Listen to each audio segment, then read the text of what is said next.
Sir மிஸ்ஸை tsunami Premji கல்யாணம் நான் வெளில வரதே இல்ல. ஆஹா நீயோ போய்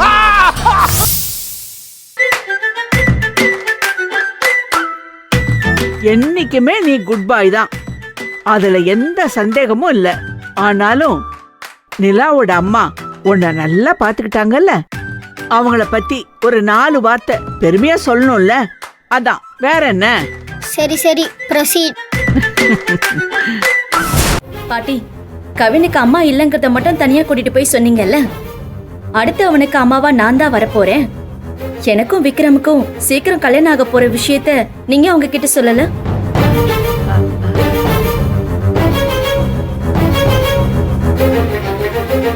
எனக்கு அந்த நேரத்துல அப்படி சொல்லணும்னு தோணலம்மா. எதை முதல்ல சொல்லணுமோ அதை சொல்லாம விட்டுட்டீங்க. நிலாவோட அம்மா நினைச்சதுல என்ன தப்பு இருக்கு? கவினுடைய அம்மா நான் தானே நினைச்சிருக்காங்க. அது இப்ப வரைக்கும் இல்லைனாலும் கூடிய சீக்கிரம் நடக்க போற விஷயம் தானே.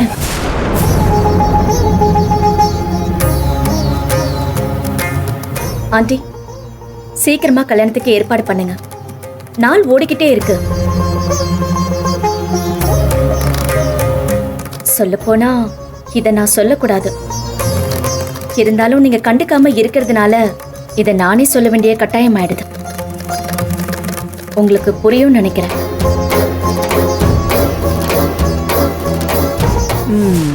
ஆண்டி எங்க போனாங்க? என்னை எழுப்புங்க. ஏய் கவின், என்னாச்சு? எந்திரிக்க கூடாது. கவின் ரெஸ்ட் எடு. எப்படி ரெஸ்ட் எடுக்க முடியும்? நிமிஷத்துக்கு நிமிஷம் ஜூஸ் குடிச்சிட்டே இருந்தா அச்சோ. உச்சா வராதா? ஐயோ அர்ஜென்ட், சீக்கிரம், இல்லனா நான் இங்கே போயிடுவேன். இரு இருடா. இரு நான் வரேன். சீக்கிரம் பாத்து எந்திரி. சீக்கிரம் பொறுமையா வா. பாத்து.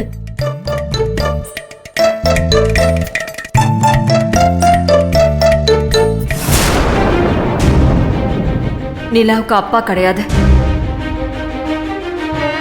சின்ன வயசுலயே என் பொண்ணையும் நிலாவையும் அம்போன்னு விட்டுட்டு நிலா அப்பா போயிட்டாரு.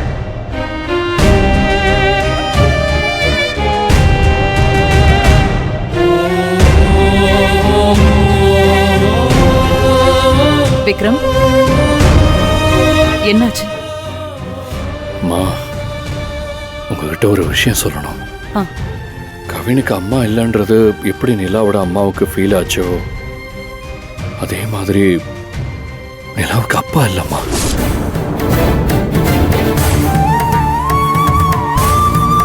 என்னப்பா சொல்ற? ஆமாம்மா, அந்த விஷயம் எனக்கே இன்னைக்கு தான் நிலாவோட பாட்டி மூலமா தெரிய வந்துச்சு.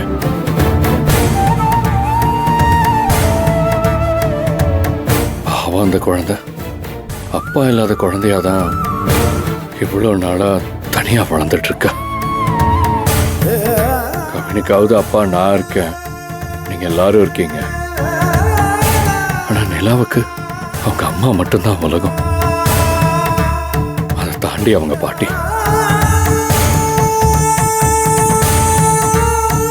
அந்த குழந்தைய அதுக்கப்புறம் பார்க்கறதுக்கு எனக்கு ரொம்ப கஷ்டமா இருந்துச்சுமா. கடவுள் ஏன் தான் குழந்தைங்களுக்கு இவ்வளோ பெரிய வலியை கொடுக்கறானே தெரிய மாட்டேங்குது. நிலாவுக்கு அப்பா இல்லனா அவருக்கு என்னாச்சு? இருக்காரா இல்லையா? இல்லைன்னு தான் நினைக்கிறேம்மா. அவங்க பாட்டி முழுசா எதையும் சொல்லல. நிலாவுக்கு அப்பா இல்லை, அதை மட்டும் புரிஞ்சுக்கோங்க தம்பி அப்படின்னு சொல்லிட்டு விட்டுட்டாங்க. தெய்வானே, ஒரு பக்கம் அம்மா இல்லாத பிள்ளையா கவின் இங்க இருக்கா, இன்னொரு பக்கம் அப்பா இல்லாத பொண்ணா நீலா அங்க இருக்கா. என்ன கொடுமை இதெல்லாம்! கடவுளே! பாட்டி, கவினுக்கு அம்மா இல்லைன்னு சொல்லாதீங்க. அவனுக்கு அம்மா நான் தான். எனக்கும் விக்ரமுக்கு தான் கல்யாணம் ஆக போகுதுல்ல, அப்புறம் என்ன? சரி சரி, இந்த டாபிக்கை விடுங்க. விக்ரம், நான் இன்னைக்கு கவின்காக அம்மன் கோயிலுக்கு போயிருந்தேன்ல, அங்க நமக்கு தெரிஞ்ச பூசாரி ஒருத்தர் இருந்தாரு. அவர்கிட்ட இந்த மாதிரி கவினுக்கு அம்மா போட்டிருக்கு, அம்மா குறையணும்னா என்ன பண்ணணும்னு கேட்டேன். அதுக்கு அவரு நாம எல்லாரும் குடும்பமா சேர்ந்து ஒரு ராத்திரி ஏதாவது ஒரு பாளையத்தம்மன் கோயில்ல தங்கிட்டு மறுநாள் காலையில பிரம்ம முகூர்த்தத்துல பூஜை பண்ணிட்டு வரணும்னு சொல்லியிருக்காரு. ஓ